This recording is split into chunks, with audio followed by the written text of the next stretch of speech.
Hello, on se retrouve aujourd'hui pour l'épisode 2 d'À l'origine d'Alabâtre Armagnac.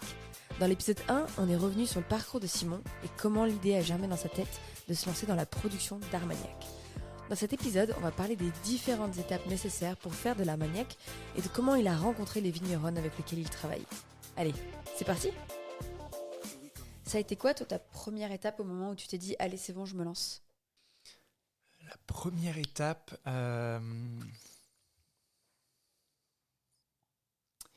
je pense que c'est... Non, ça a été un truc bête, mais essayer de réfléchir à un nom. Tu vois, ça a été ça. Réfléchir à un nom, et même très rapidement, peut-être trop rapidement, je suis allé en Armagnac et je suis allé voir des producteurs. Pourquoi tu dis trop rapidement ? Parce que j'étais pas prêt. Tu vois, à l'époque, je savais pas exactement ce que je voulais faire. Au tout départ, je pensais partir sur un assemblage, Ok. donc sortir qu'un seul produit. Et donc, je suis allé voir des producteurs dans ce sens-là. Et très rapidement, 3 mois plus tard, je me suis rendu compte que, au fur et à mesure des échanges, des rencontres et en partageant mon projet, que c'est pas vers là, que c'était pas le moyen le plus opportun de démarrer l'aventure. Donc voilà. Donc le projet a évolué en fait. Ouais, le projet a évolué. Le projet au départ, voilà, c'était vraiment, je pensais partir sur un assemblage, un équivalent, tu vois, VSOP, un 8 ans d'âge, et sortir un produit, essayer de le pousser.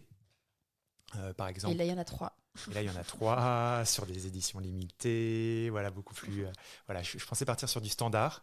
Par exemple, tu vois, tu as une marque que je trouve sympa dans le Calvados, Avalène, qui a sorti un Calvados. Voilà, tu as un produit, il le pousse, c'est très bien.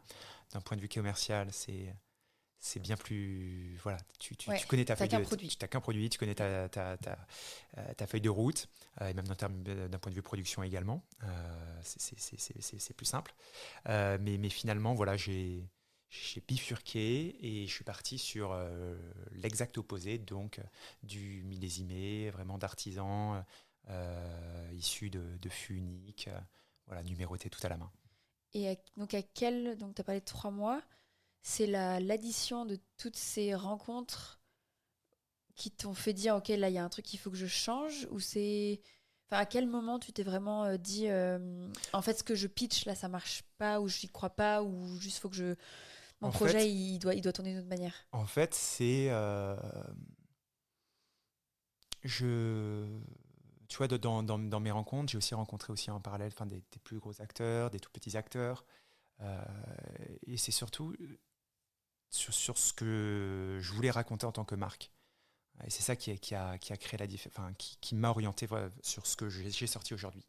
Et ce que je voulais raconter, c'était en fait euh, ce qui est pour moi en fait la grande richesse de l'Armagnac, qui est cette réalité de tous ces artisans producteurs, polyculteurs, qui produisent l'Armagnac depuis des générations, et qui, voilà, ont ces fûts qui vieillissent dans leur chai, qui le vendent très peu, simplement si on va là chez eux, à la propriété, vraiment ils vous le tirent limite du tuyau, ça va du fût à la bouteille, c'est réellement ça. Donc c'est ces gens-là qui ont des trésors entre les mains, mais qui ne, pour moi, enfin, qui peuvent le valoriser davantage, ou en tout cas enfin déjà, je pense qu'il y a ma volonté première, c'était de montrer leur travail, et encourager ce travail-là, pour justement que ces gens-là ne continuent pas à diminuer leur production d'Armagnac, mais ils voient aussi des débouchés avec un acteur comme moi, et continuent, que ça les encourage à continuer cette tradition familiale, à distiller et à perpétuer, voilà, l'Armagnac au sein de leur famille et de leur territoire. Donc ça a été vraiment ça. Je me suis dit, voilà, qu'à la base ça devait être ça, à la base devait être le porte-parole, ou en tout cas mettre en lumière, Ouais. tout ce travail d'artisan, voilà, qui aujourd'hui, enfin, qui est unique, qui est dans les spiritueux, qui est quasi propre à l'Armagnac, et voilà, qui est une force extraordinaire. Ouais. Et justement, on parle des producteurs. Si ça te va, j'aimerais bien qu'on se focus un petit peu sur les 3 grosses étapes de production. Donc la vinification, la distillation et le vieillissement. Comment ça s'est passé pour toi, par exemple, alors c'est pas toi directement, mais comment ça se passe pour les 3 vignerons avec lesquels tu as travaillé, le côté vinification ? Alors, je travaille avec 2 vigneronnes, 2 vignerons, 2 d'accord. domaines, pour le moment. Ouais, là, dans les bouteilles que tu vois, il y en a deux qui viennent de Marion. D'accord. Donc, 2 illustrations différentes, mais ouais. Voilà. Super. En fait, on reviendra peut-être là-dessus, mais oui, c'est 2 morceaux du portrait différents. Oui, d'accord. Ok. Ah, j'ai hâte d'être à Voilà, l'épisode 3. un peu de teasing pour la Un suite. peu de teasing, ouais. Attends, redis-moi. Oui, alors sur la partie vinification, Ouais, comment ça se passe pour elle? toute la vinification est faite en propre chez elle. Voilà, De A à Z, donc de la récolte. de A à Z. C'est elle qui gère tout ce qui est toute la partie déjà viticulture, la culture de la vigne, et ensuite toute la partie vendange et vinification. Ok. Est-ce qu'il y a une saison particulière? Non, enfin, c'est classique. Enfin, sur la vigne, les vendanges ont lieu en général entre fin août et septembre. Ok. Ça a tendance à s'avancer légèrement. Donc c'est vraiment, oui, les mêmes dates que le vin, en C'est fait. exactement les mêmes dates que le vin. Ouais. Tu vois, parmi leurs cépages, ils vendangent au même moment les cépages pour leur vin et les cépages pour l'Armagnac. Et Voilà. comment est-ce que tu les as rencontrés?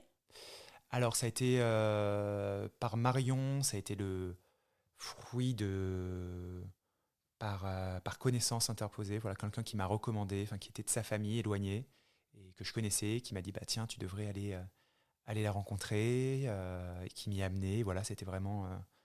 Ça, c'était je pense, ça devait être novembre, en novembre 2022, la première rencontre. Novembre 2022. Et après, Margot, je l'ai rencontrée parce que je suis très ami avec sa grande sœur. D'accord. Voilà, donc je connaissais Margot, je connaissais ses parents. J'avais déjà été à la distillation chez eux. Donc le lien était déjà fait. C'était tout évident pour moi de travailler avec elle. Et pendant ces 3 mois de découverte sur le terrain, tu travailles en parallèle ou t'es Non, en... j'étais à 100% dessus. Ok, d'accord. Donc c'était ton but, c'était Ouais, d'aller, ouais, de ouais. voir, de... Donc finalement, tout à l'heure, tu disais un peu que c'était... t'y allais un peu trop vite, mais en fait, si on retricote le truc, on se rend compte que c'est d'aller rencontrer des gens qui t'a fait finalement un peu switcher ton projet. Donc c'est... Ouais, Ça t'a carrément. apporté quand même Carrément. beaucoup Oui. beaucoup de choses, ouais. C'était se confronter, c'était rencontrer les gens. Et aussi, à un moment, tu as besoin de connaître la réalité du marché, des acteurs, en allant les rencontrer, en parlant prix, en parlant quantité, volume d'achat, en parlant de Ouais. tout ça, tu vois. Parce que sans ça, à un moment donné, tu dois quand même construire un business model, mettre des chiffres dans des cases Excel. Et ces réponses-là, tu les as pas sur Google, tu les as en allant demander à droite, à gauche, et en comparant les réponses et en faisant des moyennes, et voilà. Et leur réaction à Marion Et Margot, et Margot, désolée. c'est C'était quoi quand tu leur as dit hyper, et de manière générale, là où je suis allé, enfin toujours très très bienveillante. Alors Margot, il me connaissait, donc il y avait déjà voilà un peu cette confiance-là, et je leur parlais déjà de ce rêve d'Armagnac depuis des années, donc ils se sont peut-être dit enfin. Mais pour Marion, alors eux, voilà, sa famille, et son père et ses 2 oncles, Tarbes, ils me connaissaient absolument pas, mais directement ils m'ont écouté, pris le temps d'échanger sur mon projet. Ils m'ont pris au sérieux, tu vois, à déguster, à faire tout ça. Et j'en suis hyper reconnaissant du fait parce que j'ai arrivé enfin, de nulle part, ne représentant pas un grand groupe, Ouais. ou ne promettant pas des volumes considérables. Donc euh,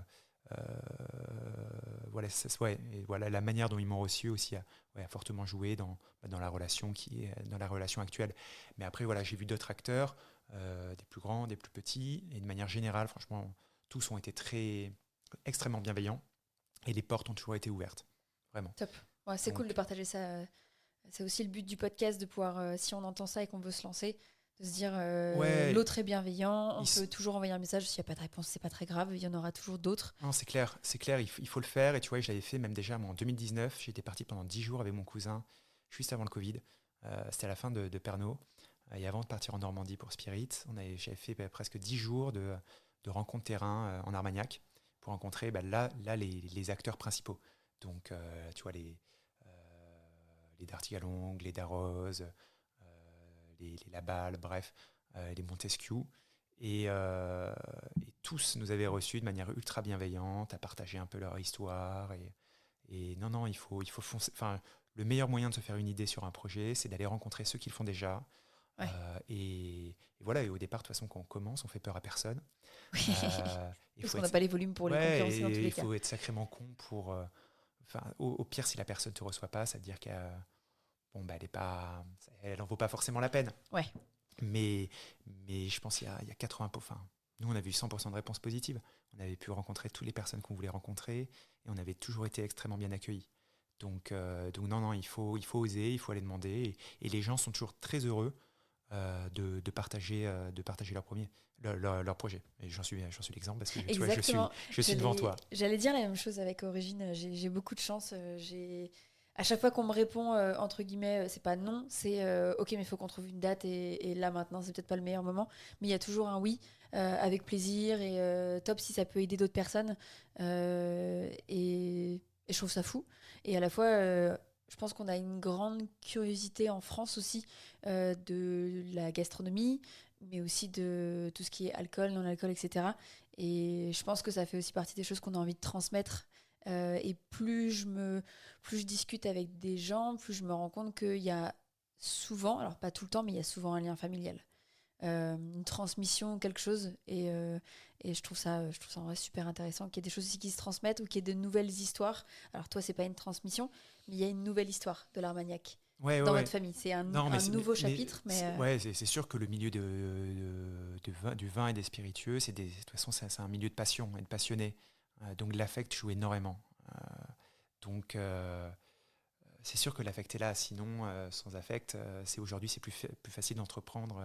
J'en serais une boîte dans la tech. Ça serait d'être plus rationnel. tu seras peut-être Mais moins heureux. voilà. Mais oui, le côté affectif, je pense, drive beaucoup d'entrepreneurs dans ces produits-là. Ouais. Et justement, si on revient un petit peu à la vinification, euh, est-ce que toi, tu as participé à Non, cette période, à cette étape? non, absolument pas, parce que tu vois, toute la vinif, par exemple, a été faite en 99, en 2001 Mais oui, d'accord, oui. Bah non. et en 2007. Donc non, je n'étais pas présent, pas Mais là, présent. aujourd'hui, est-ce que tu as un projet de, entre guillemets, commencer la vinification pour du 2023, voire Ouais. 2024, puisque là, on arrive à la fin de l'année? Bah, moi, mon rêve grand, ouais, dans mon fort intérieur, en tant que passionné et voilà, et amoureux de l'Armagnac, ça serait vraiment par ce projet-là, remonter petit à petit les étapes de la production. Voilà, donc demain, faire vieillir moi-même, et après demain, faire distiller moi-même. Voilà. Après, sur la partie vinification, vraiment viticulture et devenir propriétaire de vigne, je pense pas. Voilà. Parce qu'aussi, quelque chose qui m'excite beaucoup, c'est travailler avec plusieurs domaines, plusieurs identités propres, donc plusieurs terroirs qui donnent donc des Armagnacs et des eaux de vie différentes. Oui, une pluralité d'Armagnac Ouais, versus, je dis le même, mais le même Armagnac avec des millésimes ouais, différents. exactement. Ok, Mais voilà, moi, si je pouvais avoir un alambic distillé et au fin fond des Landes, je serais le plus heureux du monde. ça marche. Et bien justement, l'étape 2 de l'Armagnac, c'est la distillation. Euh, Comment ça se passe pour passer de la vinification à la distillation? Est-ce que tu peux nous en parler un petit peu de ce que font tes incroyables vignerons? Alors, tu as un vin. L'objectif, c'est d'avoir un vin faiblement alcoolisé, en degrés. Pourquoi? Euh, alors, il y a différentes écoles, mais certains disent que enfin, c'est marrant, tu vois, justement dans la diversité des Armagnacs, j'ai rencontré des producteurs qui, eux, aiment distiller des vins, donc c'est du vin blanc qu'on distille, hein, aiment distiller des vins assez forts en degrés, donc à 11 degrés, 12 degrés, et d'autres vraiment préfèrent veulent des vins en deçà de 10 degrés. Parce qu'il y a la distillation, enfin, ça a un impact direct sur la distillation. Sur la partie vraiment technique, je ne pourrais pas t'en dire forcément davantage. Ce que je peux te dire, c'est que la distillation, c'est vraiment lié à des choix forts, enfin, ouais, des choix propres au domaine. En fait, suivant le degré auquel tu vas régler ton alambic, et donc le degré auquel tu vas distiller, c'est-à-dire le degré auquel l'eau-de-vie, la blanche d'Armagnac va sortir, ça donnera lieu à des Armagnacs demain qui auront un profil aromatique très différent. Et le degré, enfin, la, la, la Ouais, marge, ouais. non, la plage de degrés, pardon, pour avoir une distillation d'Armagnac, on est à dans Alors, quelle plage? majoritairement, je pense que les gens ils sont entre 56 degrés et après ça peut monter à plus de 60 degrés. Ok, Mais c'est 56, 55. Mais c'est l'Armagnac en fait et le spiritueux qui est, ouais, en tout cas en France, le spiritueux qui est distillé au degré le plus bas. Voilà. Parce que t'as, tout ce qui est cognac, tu es à plus de, si je ne me trompe pas, hein, en tout cas Calvados, tu es à plus de 70 degrés. Tu montes vraiment parce que tu as une double distillation, ou sinon c'est ouais, sur des colonnes bien plus hautes. Donc tu montes vraiment en degrés. L'Armagnac sort de l'alambic à un degré relativement faible. d'accord, ok, Ce qui amène une chose, c'est qu'en fait, plus tu distilles haut, plus ta distillation va, on va dire, évacuer, tuer l'aromatique. ouais, Aujourd'hui, quand une eau de vie, tu peux mettre n'importe quelle eau de vie, si tu la distilles à 98 degrés, elle n'aura pas de 99, goût, tu ouais, n'as plus rien. ouais, Tu as tué l'ensemble aromatique. Et plus tu distilles bas, distiller bas permet justement de garder un maximum de ce bouquet aromatique. ok. Donc c'est finalement pour le mieux pour l'Armagnac, sinon il n'y aurait pas de... Ouais. Oui, ce serait une eau Voilà, de vie neutre. c'est très bien pour l'Armagnac, à condition justement d'avoir déjà un très bon vin, bien vinifié, parce que si aussi tu gardes le même bouquet, mais c'est-à-dire aussi tu gardes les défauts. Donc il faut faire extrêmement attention à la vinification. Et aujourd'hui, beaucoup de choses, pour faire un bon Armagnac, il faut être très précis, très rigoureux sur le vin. C'est voilà l'époque où on disait je distille ce que je peux Ce pas qui boire, passe. ce qui passe pas en vin, voilà, non, c'est Ouais. plus possible. Et c'est pour ça aussi que aujourd'hui, il y a aussi un gain qualitatif sur les Armagnacs contemporains, parce qu'il y a eu des moyens qui ont été mis sur toute la partie vinification, une vinification beaucoup plus suivie, beaucoup plus scientifique, et donc qui amène à des eaux de vie beaucoup plus saines et aptes à un vieillissement. Ok. Et si on parle un peu de l'alambic, alors je sais que c'est pas foncièrement le tien, même si c'est un rêve pour le futur. Est-ce que tu sais un peu d'où provient déjà, est-ce que c'est donc les vigneronnes qui font aussi la distillation? Ouais, Ok. ouais. Alors chez Marion, domaine de Poutéou, ils ont leur propre alambic. Ok. C'est un alambic de 1942. Donc l'alambic armagnaquais, c'est toujours un alambic en cuivre, 100% cuivre. Et en fait, l'alambic armagnaquais est unique au monde. Enfin, c'est vraiment propre, un type d'alambic propre à l'Armagnac. Voilà, n'hésitez pas à aller Oui, ça ressemble à quoi pour si les auditeurs. tu... C'est, on dirait un petit alambic avec une mini colonne, on va dire. Voilà. Et pourquoi il est spécifique à l'Armagnac? Est-ce que c'est à cause de la température? Parce que c'est une petite colonne, donc tu distilles moins haut en degrés. D'accord, ouais. Et voilà, et parce que c'est un modèle qui a été développé que pour l'Armagnac et qui n'est utilisé qu'en Armagnac. Voilà. Aujourd'hui, dans le cahier des charges de l'Armagnac, en fait, tu peux utiliser l'alambic armagnaquais ou sinon l'alambic type charentais à double distillation. Donc on peut faire de la double distillation en Armagnac, mais ça, à vrai dire, tu n'as que aujourd'hui à peine 5 producteurs, et en général, c'est des grandes maisons, qui font de la double distillation. Voilà. Les producteurs, tous les artisans sont vraiment sur l'alambic armagnaquais traditionnel, à distillation continue, à distillation simple. Ouais. Donc c'est fou en fait, l'Armagnac a vraiment son attirail entre guillemets avec son... Enfin, c'est l'un des seuls spiritueux qui a son propre alambic, enfin son propre. Ou est-ce que le cognac a Ben, son type d'alambic aussi? Ouais, ou en tout cas le cognac, on a utilisé l'alambic cognacé pour autre chose que du cognac aujourd'hui. Ouais, Donc voilà. voilà, mais enfin, je parle que de ce que je connais, mais c'est voilà, l'alambic armagnaquais est unique et propre. T'as personne dans le monde, aucun autre spiritueux qui distille dans ce type d'alambic. Ok. Et, euh, et donc ça c'était Marion. Ouais, Est-ce donc que tu sais ça pour c'est Margot? Marion. Marion, donc voilà, c'est cet alambic maison. Et ensuite, il y a Margot. Eux, ils travaillent avec un distillateur ambulant. Donc ça aussi, c'est Génial. assez propre à l'Armagnac. Il n'y a Donc pas ça veut un dire... food truck ou Non, un alambic truck. Ce non, mais serait justement, génial. ça amène à chaque fois, tu vois, la période de distillation là, qui a commencé en Armagnac, amène à, où en fait, la tradition, c'est pendant que tu distilles, tu fais aussi des repas, tu invites tes amis, ta famille, et c'est des super journées, des super soirées. Mais donc en Armagnac, tu as toujours des distillateurs ambulants, en fait, dont leur métier, c'est pendant 6 mois de l'année, de passer de domaine en domaine pour distiller à façon. Ok, Donc c'est des... Tu vois, j'ai oublié leur prénom, mais chez Margot, c'est un père et un fils qui viennent et en fait, ils se font des relais de 12 heures, non-stop, c'est pendant génial. des semaines. Enfin, je sais pas comment ils tiennent. Et donc, c'est un alambic donc, qui est amené, mobile, sur roue, qui est posé pour le temps de la distillation et qui marche au feu de bois. Voilà. Donc, aujourd'hui, tu as encore une grande partie en Armagnac des alambics et des armagnacs qui sont distillés au feu de bois. Voilà, là où à Cognac aujourd'hui, je pense que tu es à 100%, presque, quasiment au gaz. Voilà. Et est-ce que ça change quelque chose? Tu trouves, toi, Ben, l'avantage du gaz, c'est que ça te permet d'avoir... c'est linéaire, c'était ouais. linéaire, donc tu gagnes en précision sur ta distillation, c'est sûr.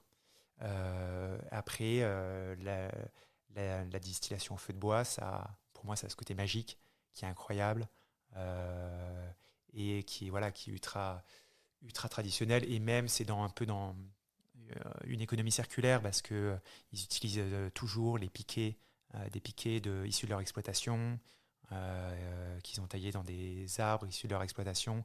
Voilà, c'était un côté vraiment autarcique, presque, Ultra local, ouais. ultra local, que permet la distillation au feu de bois. Ok.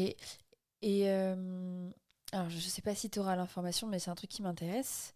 Ça coûte combien un alambic? Alors, je l'ai su, j'ai oublié, mais c'est cher, c'est assez cher, ouais. Mais c'est cher, cher 1000, Non, non, 5 non, 000, non, 10 non, 000, non, 20 ouais, 000, je 30 pense que 000, 100 000. t'es en dizaines de milliers d'euros, Ok, je pense. ok. Ouais, ouais, et après, je me suis pas encore penché Ouais, sur le ok. sujet, Le jour où tu fais ton business plan, pour ça mais m'intéresserait. j'avais échangé avec Cyril de la Balle au moment où il en avait acheté un. Et voilà, non, et c'est un investissement, c'est un montant. Et est-ce qu'on a besoin d'autre chose qu'un alambic pour la phase de distillation? Non, t'as besoin d'une cuve de stockage où tu mets ton vin et après tu envoies directement dans l'alambic. Et après, il te faut des fûts dans lequel que tu vas remplir à la- avec l'eau de vie qui sort de l'alambic. Voilà. Ok. Et donc là, on a parlé de la vinification, de la distillation. Est-ce que cette étape, toi, la distillation, t'as pu être là? Euh, Ouais, alors tu vois, l'année dernière, j'y étais. Ok. J'y étais. Et cette année, je compte y être de nouveau aussi, parce que c'est un élément, ouais, c'est un événement magique. Enfin, quand tu es passionné de ça, c'est génial. Goûter l'Armagnac de l'année directement au verre, sorti d'alambic, voilà, et c'est toujours des moments hyper chaleureux, de rencontres, d'échanges. C'est une très belle période de l'année. Je me demandais dans ce genre de moment, est-ce qu'il y a des erreurs? Est-ce qu'il y a des distillations où au goût on est là, finalement ça marche pas ou... Alors comme tu as dit, c'est beaucoup plus entre guillemets scientifique aujourd'hui, donc il y a peut-être un peu moins d'erreurs, etc. Mais est-ce que ça arrive d'avoir des distillations où on se dit en fait ça, on va pas l'embouteiller après, ou on va pas le mettre en fût parce que ça n'a pas d'intérêt?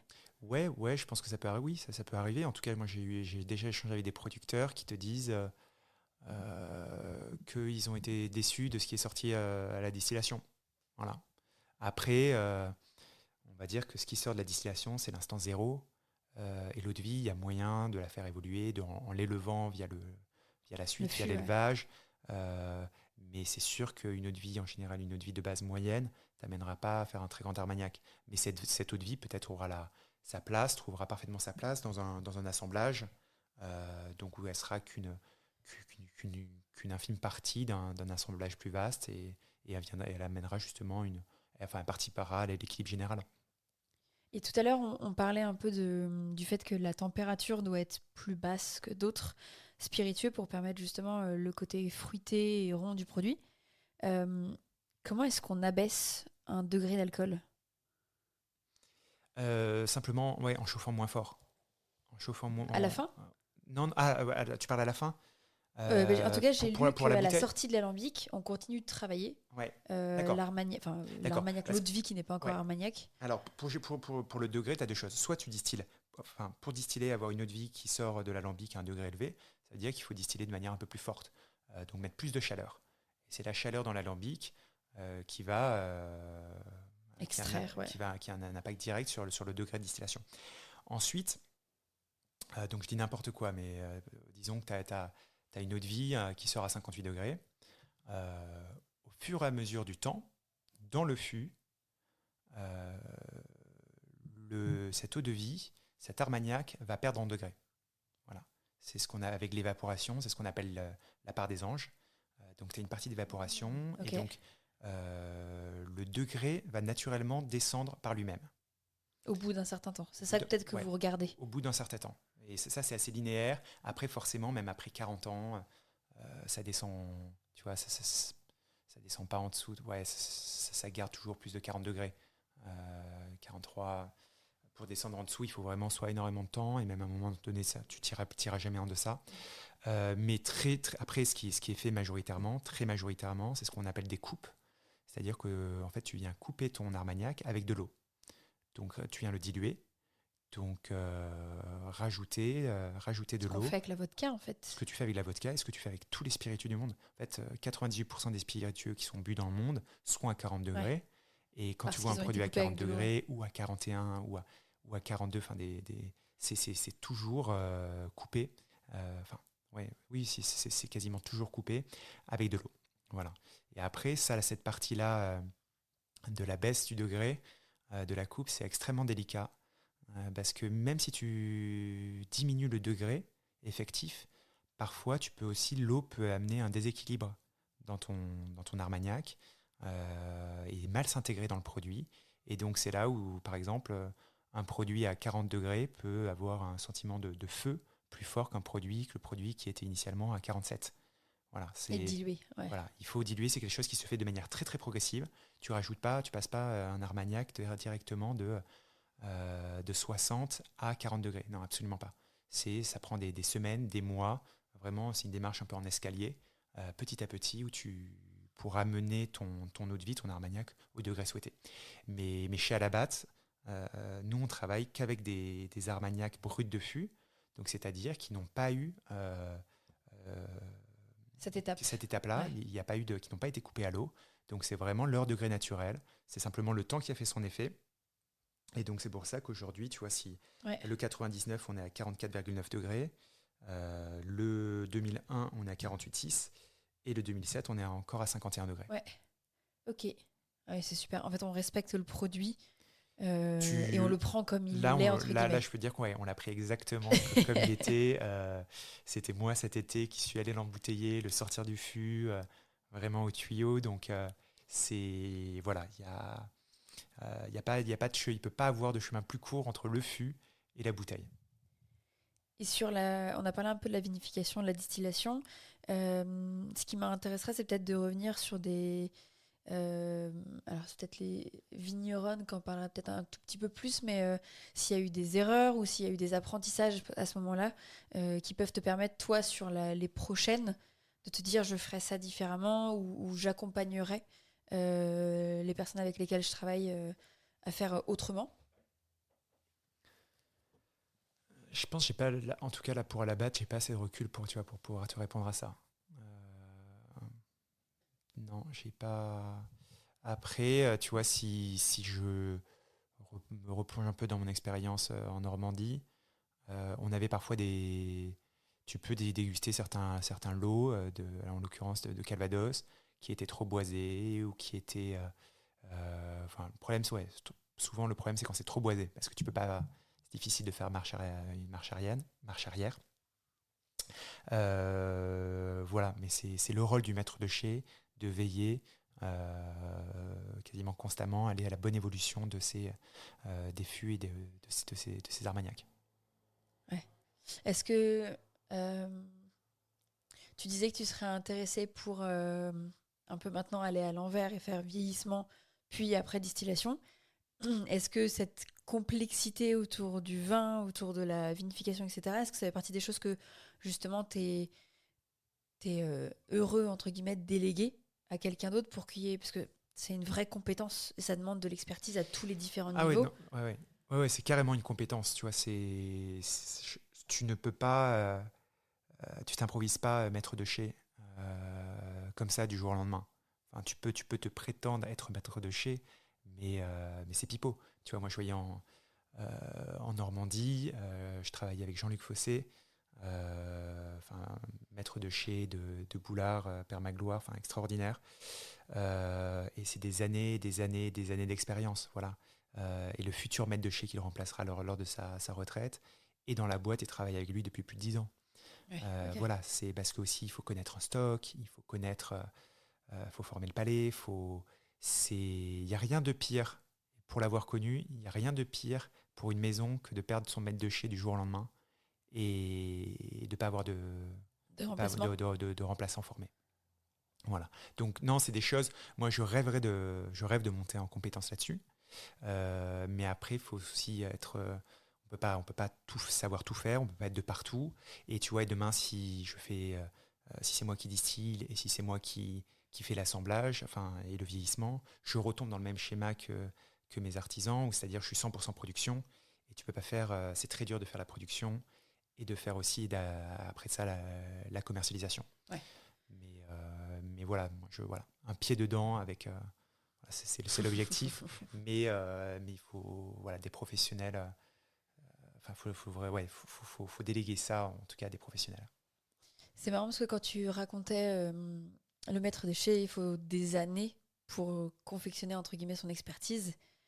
Le maître des chais, il s'occupe de fûts qui contiennent des liquides et qui ont besoin d'années pour perfectionner leur goût. Donc c'est marrant je sais pas si tu vois le parallèle un petit peu entre le maître des chais c'est comme si le maître des chais était en propre infusion, distillation, fermentation d'années de ce qu'il fait tous les jours au quotidien, qui est le fût qui lui aussi va prendre. Je vais peut-être aller un petit peu trop loin, mais visuellement je vois Ah ouais, non, non, mais le maître de chez évolue avec ses fûts. Voilà, c'est ça, Ouais, ouais. ouais, ouais. C'est très beau. Ouais, non, non, mais tu vois, moi, c'est un milieu, quelque chose que j'adore dans les spiritueux, particulièrement, c'est cette notion du temps et du temps long. C'est qu'en fait, euh, toutes tes actions, toutes les actions que tu fais aujourd'hui à l'instant T auront leurs répercussions dans 5, 10 ans, 20 ans. Et tu vois, c'est unique aujourd'hui à une époque où tout va extrêmement vite, où Ouais. on veut directement avoir les résultats. Non, non, tu vois, le maître de chez, par exemple, là, Marion et Margot travaillent avec des fûts qui ont été distillés par leur père, leurs oncles, voilà, qui ont fait des choix il y a des décennies, et elles sont tributaires de tout ça. Et de même qu'aujourd'hui, tous les choix qu'elles font à partir du moment que ce soit sur la vendange, même à la vigne, auront des conséquences sur leur armagnac embouteillé dans 15 ans. Donc, ouais, c'est vraiment une industrie, enfin, entre guillemets, mais du temps long. Ouais. Et je me demande si c'est pas l'une des choses aussi qui fait peur dans le fait de se lancer. Parce que tu le dis, on est aussi dans une époque où tout va vite. C'est plus simple de créer son site internet que de faire son armagnac. Tu vois, c'est plus rapide, c'est sûr. Et je me demande, est-ce que cette... Alors, t'aimes bien le temps long, mais est-ce que quand t'es aussi entrepreneur, est-ce que ce temps long, il étend aussi ton... Pardon, je veux dire quelque chose en anglais, mais ton time to market.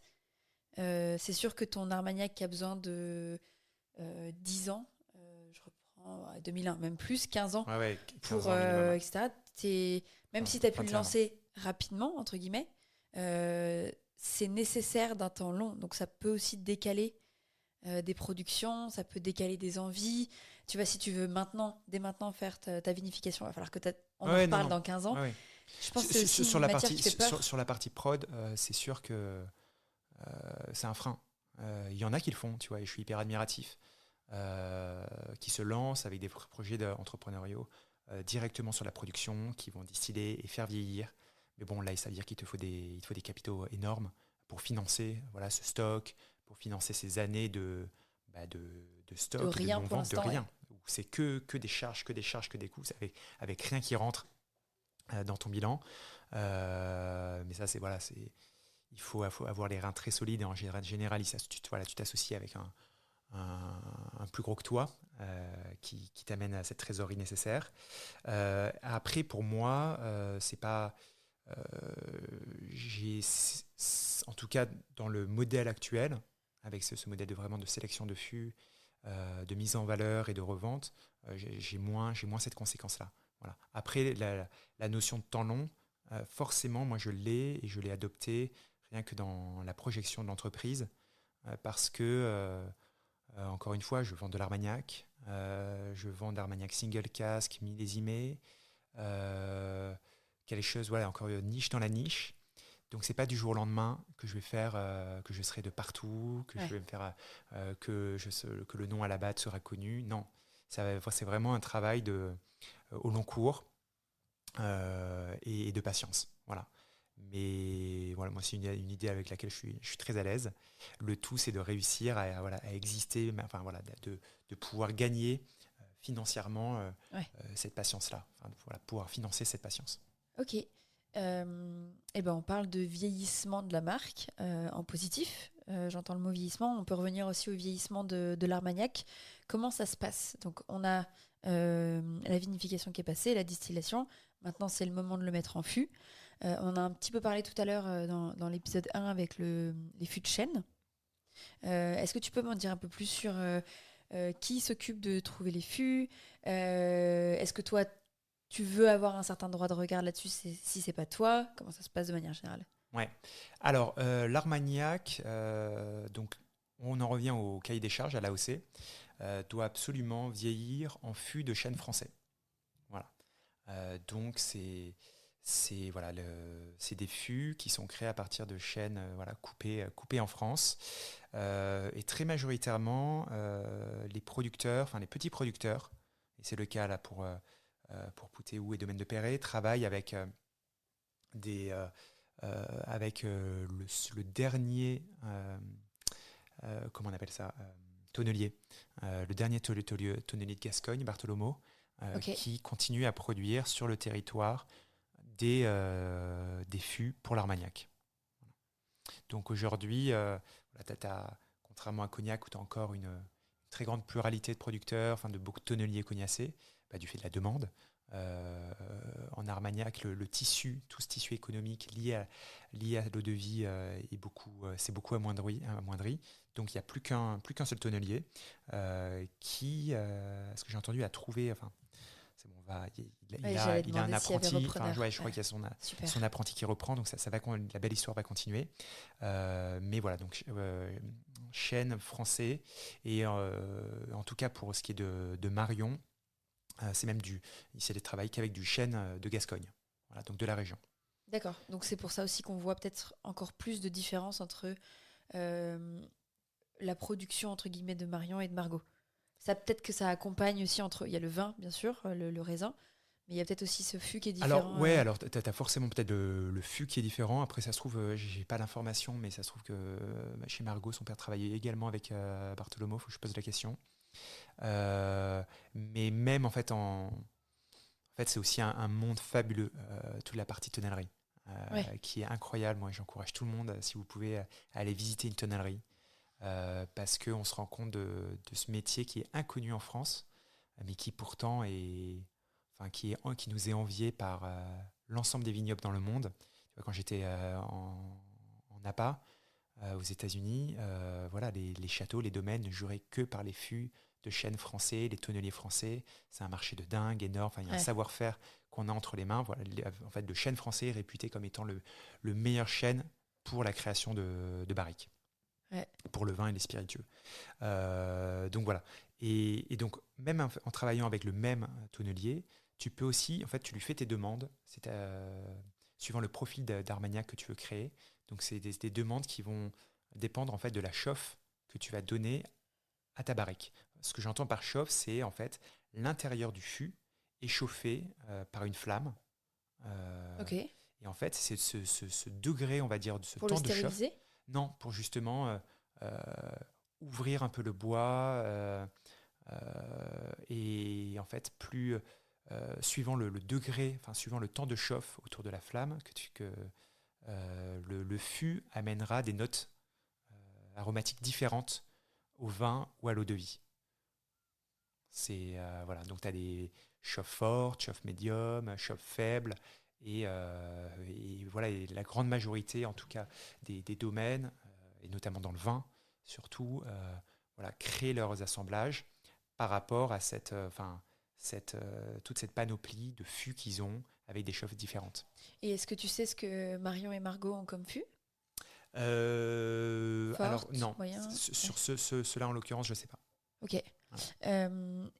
Donc, donc je comprends il reste plus qu'une personne que j'adorerais à l'interviewer. Je savais que j'ai déjà réfléchi à peut-être faire des hors-séries à l'origine sur la verrerie. Parce que je suis passionnée par le verre, je trouve ça juste magnifique. Les personnes aussi qui font des glaçons, parce que par exemple, alors là je sors un peu de France, mais au Japon, il y a aussi une culture très très forte du glaçon. Ouais. Qui est passionnant. Et effectivement, je suis tombée sur un Instagram de tonnelier le jour en voiture et j'ai dit à la personne qui était à côté de moi, je dis ok, je crois que j'ai trouvé mon hors-série de Ah ouais, l'année non, parce que je pense que je vais adorer tonnelier, ce moment. c'est dingue. Et tu vois, t'en as à Bordeaux. Tu peux aller à Bordeaux, 2 heures de train, t'y es. Et franchement, c'est tout un métier à découvrir et ouais, moi, qui me fascine. Ouais. Qui est fascinant. Ils sont tellement déterminants dans le cycle de production du spiritueux ou du vin.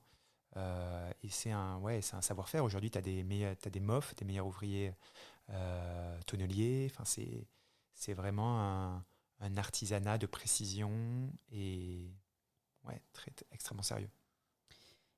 Et donc on a dit tout à l'heure, un fût c'est 420 litres. Ouais.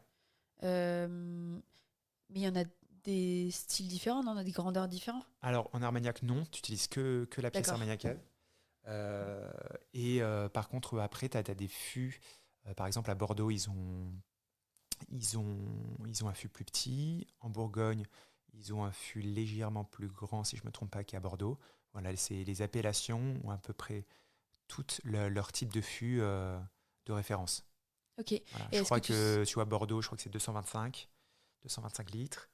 Et Bourgogne, je ne sais plus. Mais après, je peux me tromper. Ok. J'ai plus du tout les chiffres en tête. Intéressant de voir qu'il y a des différences. Ouais.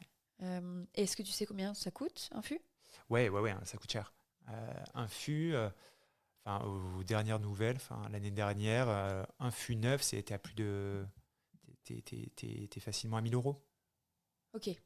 Mais avec forcément la possibilité de le réutiliser pour faire. Tu peux le Ouais, réutiliser, tu vois, le même fût peut durer pendant 25 ans, 30 ans avec le même. Mais c'est un coût qui est pas négligeable, tu vois, parce ouais, que tout ce que tu distilles, si tu décides de tout mettre en fût neuf, ce qui n'est pas forcément le cas de tout le monde. Encore une fois, ça dépend de l'élevage, du style que tu veux donner. Si tu veux pas que ton boisé soit trop prépondérant, dans ce cas-là, peut-être que tu vas mettre toute une partie de tes jeunes armagnacs dans des fûts roux. C'est ce qu'on appelle des fûts qui ont déjà connu de l'armagnac.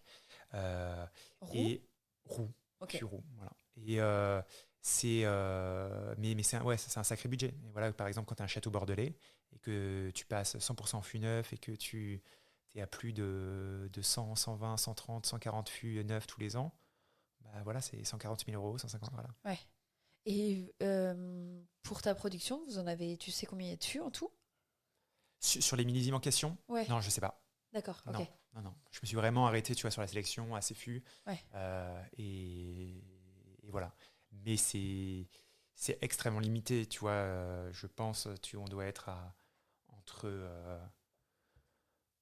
4 entre 3 et 10 fûts maximum par année. À l'époque de la distillation, et maintenant peut-être que entre ce qui a été vendu depuis, voilà. Ça marche. On a parlé alors justement, c'était intéressant parce que tu parlais des fûts que tu as choisis. Donc il y a des années différentes, on a dit 1999, 2007 et 2001. Comment tu choisis de t'arrêter entre guillemets à ce niveau de vieillissement? Comment toi t'as fait ton choix?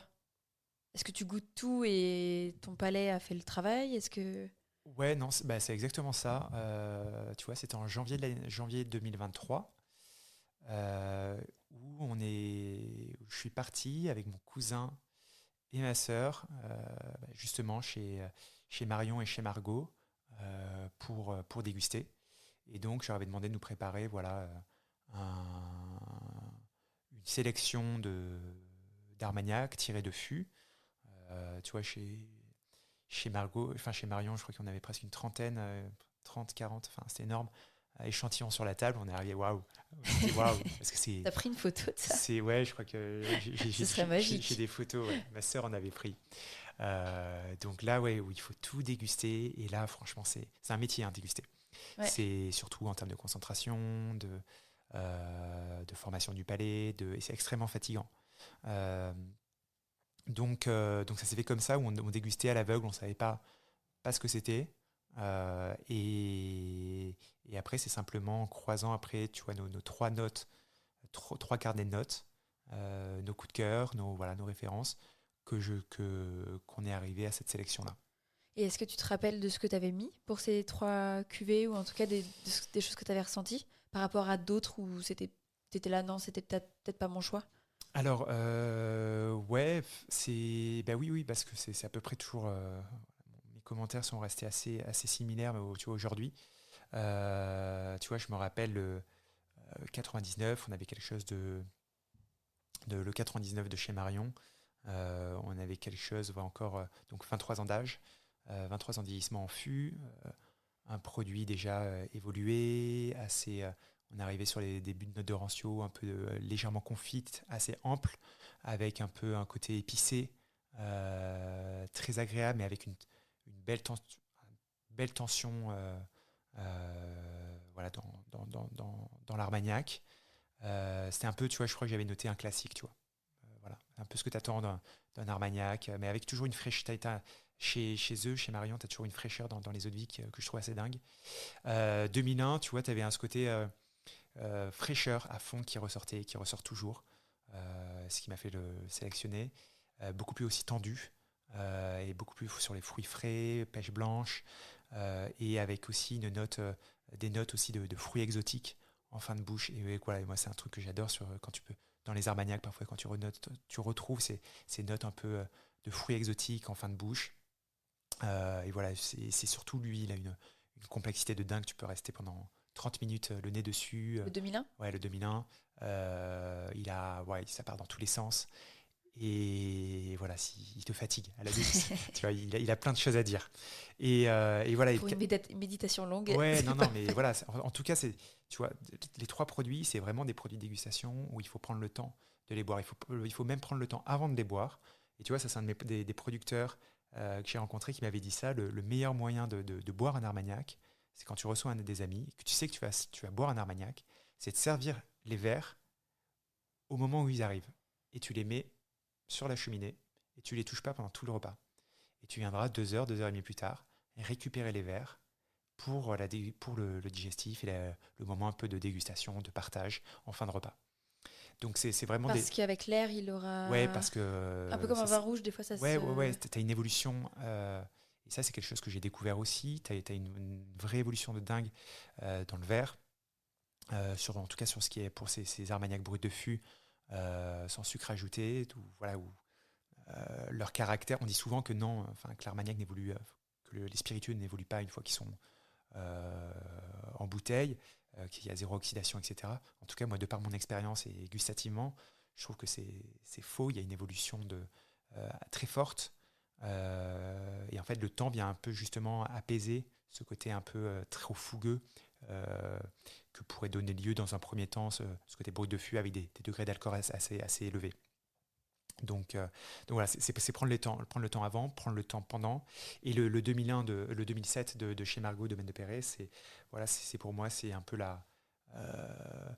euh, une signature de l'Armagnac. Déjà, c'est un 15 ans d'âge.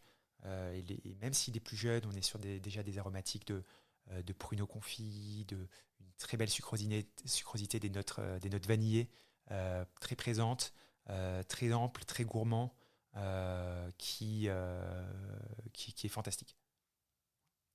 Ça a l'air. J'avais une question que j'avais oubliée. Le palais, Parce que là, j'imagine goûter 30 échantillons différents, ça demande un renouvellement du palais, entre guillemets, pour faire table rase de ce que tu as bu juste avant pour en goûter un nouveau. Comment est-ce que tu as développé ton palais pour faire en sorte que tu puisses avoir maintenant cette précision des fruits, même la dégustation? Alors moi, j'avais beaucoup entraîné avec, à l'époque, justement, chez Spirit France en Normandie, ou avec toutes ces dégustations avec le maître de chez. Voilà, où je participais aux dégustations, aux sélections, et là où c'était très précis, parce que par exemple, on dégustait le même produit, mais tu vois, on avait 6 versions du même produit, mais avec 0,3% de degré d'écart à chaque fois. Donc avec l'idée, c'était de sélectionner le degré optimal pour ce produit, auquel on allait réduire ce produit. Ok. Donc ça t'entraîne. Et en fait, la dégustation, il n'y a qu'une chose, c'est l'entraînement. C'est réussir, c'est s'entraîner, goûter. Et après, il y avait les cours aussi à l'ISVV, la fac de nœud de Bordeaux, sur la dégustation, sur l'entraînement, et aussi en fait avoir conscience de la subjectivité de la dégustation. Tu vois, il n'y a rien de plus subjectif qu'une dégustation. Il n'y a rien de plus facile à orienter qu'une dégustation commentée. Moi, si tu vois, aujourd'hui, l'Armagnac, tu le dégustes avec moi après avoir dit tout ça, tu vas le trouver magnifique sûrement. Enfin, il y a plus de chances que tu le trouves magnifique, et vraiment honnêtement. Si demain tu le dégustes au milieu avec de la musique techno, avec des gens que tu n'apprécies pas du tout, non mais Sûr. et en fait il y a plein d'études scientifiques qui sont montrées là-dessus. La dégustation est extrêmement influencée par le milieu. Tu vois, et c'est pour ça, même plus généralement, moi je crois enfin, j'ai beaucoup de réserves sur la dégustation dans le monde du vin, et même des spiritueux, où tu vois l'étiquette. Voilà, sur la dégustation qui n'est pas à l'aveugle. Moi, les critiques qui me disent oui, je peux déguster du château Latour ou du château Cheval Blanc au domaine sans être influencé, etc. Bah, je pense qu'il y en a très peu. Ouais. Je pense qu'il y en a très peu Ouais. réellement. Parce que tu arrives avec tout l'imaginaire, avec tout ce que tu attends. Voilà. Et il n'y a rien de plus. Enfin, il y a rien qui. Il y a rien de plus difficile et qui nous fait sentir qui nous fait sentir humble que de faire une dégustation à l'aveugle où ça rabat toutes les cartes et on peut totalement se foirer. Donc, Ouais. ouais, non, c'est ça. Et après, c'est une évolution constante. C'est une évolution constante, la dégustation. J'espère que je vais m'améliorer et que je serai bien meilleur dans les prochaines années. Mais c'est voilà, et après c'est tous les jours, c'est réussir tu vois, c'était les conseils qu'on donnait à l'ISVV, c'est ressentir ton poivre, ressentir tes aliments, ressentir voilà individuellement tout ce qui t'entoure pour recréer en fait la connexion entre l'odeur et le mot. Parce que ce qui est le plus dur en fait, c'est qu'on a les odeurs, Ouais. mais très souvent on a du mal à mettre le nom sur cette odeur-là. Et ça, c'est que de l'entraînement. Mais voilà, c'est un vrai travail. Tout le monde doit prendre son poivre maintenant à table et faire Ouais, voir le poivre, c'est et ouais, non, mais parce que certains vont te dire, tu vois, ceux qui poussent, toutes les différences que tu as entre les différents poivres. Voilà, bon, j'en suis absolument pas là. Mais Ça marche. Et pour finir sur la distillation, je me demandais s'il y avait un temps limite. oui, alors oui, tu dois distiller. Alors je vais peut-être me planter dans la date, mais je crois que tu peux distiller qu'à partir entre le 1er novembre et je crois le 31 mars. Ok.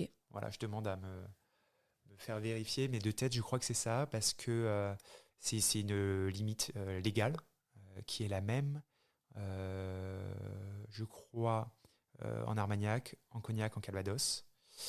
D'où ça vient, cette limite? Alors, de ce que j'ai en tête, c'était que ces mois-ci correspondent aux mois froids de l'année.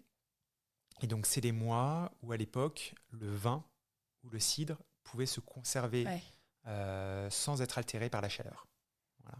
Ouais, ça a du Et, sens. voilà. Ouais. Et aujourd'hui, ça a moins de sens parce que tout est sous cuve, tempéré, etc. Mais voilà, historiquement, c'est pour ça que la distillation est limitée à cette plage-là. Et le vieillissement, est-ce qu'il y a un nombre d'années maximum en fût? Non, non, non, tu peux faire vieillir autant que tu veux. Euh, Par exemple, mais pour les armagnacs millésimés, en tout cas pour les Armagnac, il faut avoir 10 ans de vieillissement pour pouvoir prétendre pour être vendu comme un Armagnac millésime. Ok. Aujourd'hui, je ne peux pas vendre un Armagnac 2019 en millésimé. Voilà. Il faut qu'il y ait au moins eu 10 ans de vieillissement. Et est-ce que tu connais des marques d'Armagnac qui ont une bouteille d'Armagnac qui date de 1902, 1900 Enfin, est-ce que ça existe encore ? Ouais, ça existe, ça peut se trouver. Alors attends, avant de rebondir là-dessus, juste pour terminer sur la partie vieillissement en bois, très souvent, en fait, à un moment donné, après 30 ans ou plus, 40 ans, le bois t'apporte plus rien. Et même ça peut altérer ton Armagnac. Donc ce que font en général les producteurs, c'est qu'ils le mettent dans des dames Jeanne, donc dans des grands flacons, dans des grandes bouteilles en verre. Avec de l'osier au tournant pour enlever la lumière, c'est ça ? Exactement. Et où ça va en fait figer, ce qui va figer le produit, son évolution dans le temps. Et après, c'est comme ça qu'on peut le garder encore des années et des années. Et l'Armagnac, c'est encore l'AOC, le spiritueux, où tu trouves le plus facilement des très vieux millésimes. Voilà. Entre guillemets, le plus facilement. Ouais. Mais et voilà, et je sais que tu as un nouvel acteur en Armagnac, c'est un Américain qui s'appelle Raj Bhakta. C'était le fondateur du bourbon américain Whistle Pig, qui a été racheté par le VMH. Et lui qui a racheté un domaine à Condom, en Armagnac. Donc tu vois, même des super entrepreneurs américains, super successful. Ça m'étonne pas beaucoup. Pense que le futur est dans l'Armagnac. Et l'Armagnac. Donc a racheté ce domaine-là. Et lui se spécialise sur, en tout cas il axe vraiment sa communication sur le côté vieux millésime. Voilà, en disant que c'est quelque chose qui n'existe nulle part aux États-Unis. Enfin, que les bourbons, c'est déjà très dur de trouver un bourbon de 15 ans d'âge. Ils n'ont pas, ça n'existe pas. Pareil, dans les single malt, peut-être tu vas en trouver, mais à des prix qui sont astronomiques.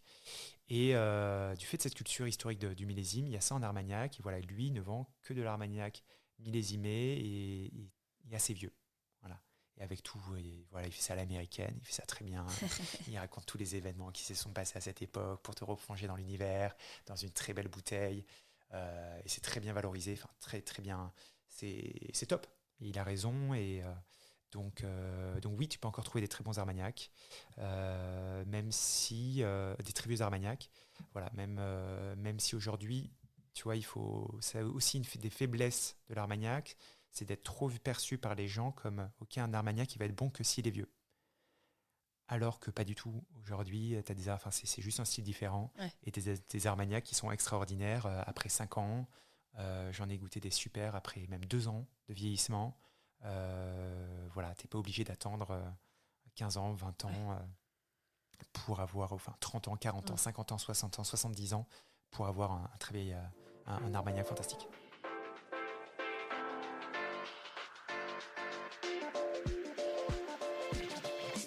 Et voilà, l'épisode 2 de la série à l'origine d'Alabat Armagnac est fini. On se retrouve lundi prochain pour la suite. On parlera ensemble des 3 millésimes d'Alabat Armagnac que propose Simon, mais aussi on parlera du packaging et de son engagement pour 1% for the Planet. En attendant, n'hésite pas à t'abonner au podcast pour être tenu au courant de la sortie du prochain épisode. Et à mettre 5 étoiles, ça t'a plu ? Moi, ça me motive à continuer. Tu peux aussi retrouver le podcast sur Instagram avec origine.podcast. J'y mets notamment des photos assez exclues qui te permettent de rentrer encore plus dans les coulisses de ces aventures entrepreneuriales. Je t'en dis pas plus et je te dis à la prochaine.